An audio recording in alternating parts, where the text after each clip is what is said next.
Finally, SSC Staff Selection Commission, they can announce the registration for the various jobs, Havaldar and multitasking job process at the official website ssc.gov.in, ssc.gov.in.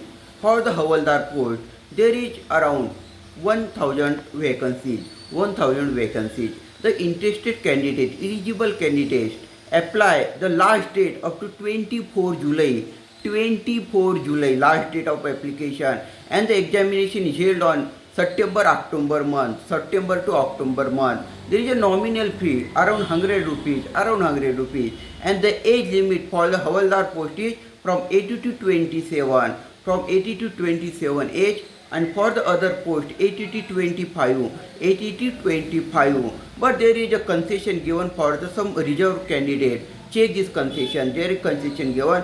The examination will occur into the various languages from the Hindi, English and 13 regional languages, computer based examination. After the examination there is a physical test. Yes, there is a physical test after the examination. So the interested candidate can go to the website ssc.gov.in, apply up to 24 July.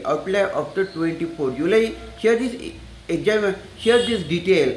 It will be helpful to the maximum candidates. So the apply, hurry, thanks and share.